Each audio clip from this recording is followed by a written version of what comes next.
Since the season tipped off, you have been a one-person wrecking ball, wrecking havoc on the floor, wrecking havoc after the game, approaching officials, eye-raking Jessica Shepard. Another week, another day of dirt bag.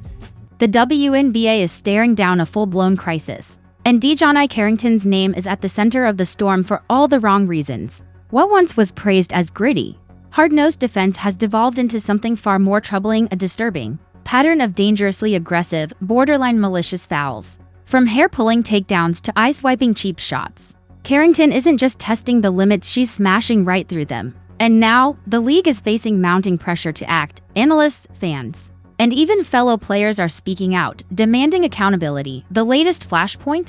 A WWE-style yank of an opponent's ponytail caught on camera, blatant, deliberate, and impossible to ignore. The footage has gone viral, fueling a firestorm of criticism and reigniting debate about where the line is between toughness and recklessness. Public outrage is reaching a boiling point. The calls for discipline are growing louder by the hour, ranging from suspensions to hefty fines, with some even arguing that a permanent ban should be on the table. Now the WNBA is facing an urgent question: how much longer can they afford to let this go unchecked before it damages the integrity of the game?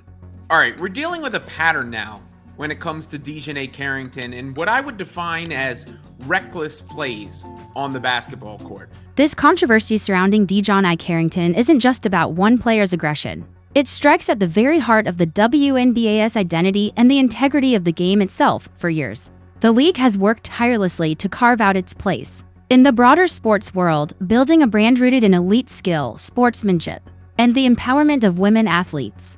It has marketed itself as a beacon of professionalism and progress, where talent is paramount and the game is played with honor and purpose. But that foundation is now being tested.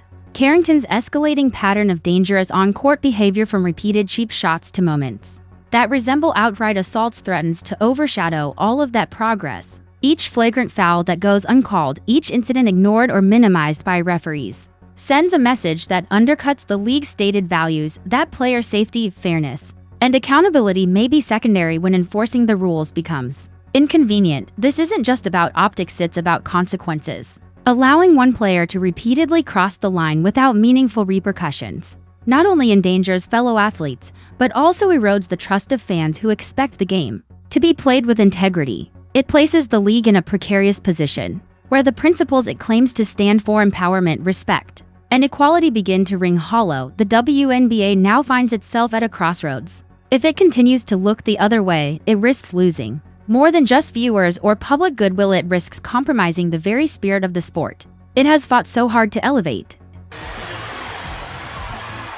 What does Clark have up her sleeve? Oh, she gets it to go. Maybe could have got a foul. Caitlin Clark isn't just another rookie, she's a once-in-a-generation talent. A rising superstar whose presence has single-handedly transformed the landscape of the WNBA. With every game she plays, she draws in record-breaking viewership, packs arenas to the rafters, and brings new eyes and energy to a league that has long fought for mainstream relevance. Her popularity transcends basketball. She represents a cultural moment, a spark that has reignited interest in women's sports at an unprecedented scale. And yet, despite her impact, Clark finds herself repeatedly in the crosshairs, targeted on the court with excessive physicality, off the court with dismissive commentary, and met far too often with silence from the league meant to protect its players. That silence is no longer just passive, it's starting to feel like complicity. Every time the WNBA turns a blind eye to the aggressive fouls she endures, or downplays the derogatory comments aimed her way, it sends a chilling message that even their biggest star can be sacrificed in the name of maintaining political or internal narratives. It's a dangerous precedent to set, one that not only puts Clark at risk, but also undermines the progress the league has made in building a more respected, inclusive,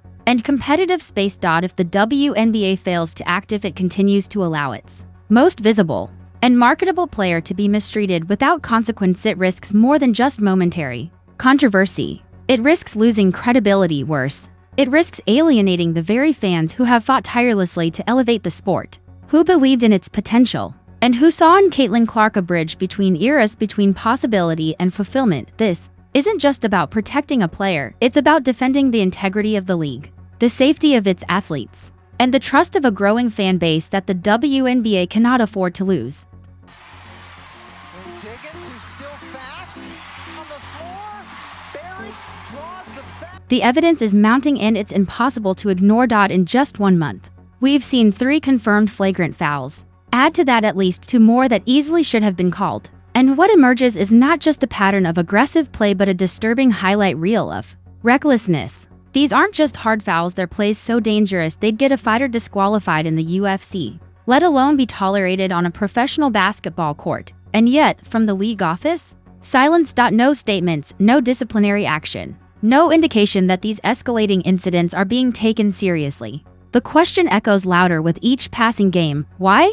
Is it fear of backlash from media or player factions? Is it favoritism toward certain athletes? Or is it simply negligence of failure to recognize the impact of ignoring repeated violations? Right in front of the fans, the players, and the cameras, whatever the reason. One thing is clear, the WNBA is running out of time. The longer they wait, the more trust they lose, not just from casual viewers, but from the diehard supporters who've been here from the start.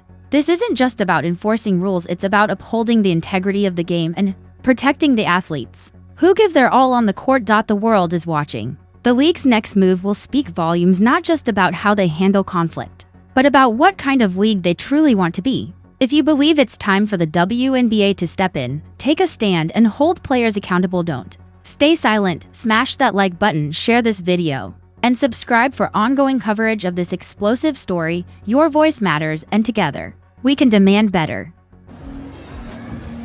Whoa!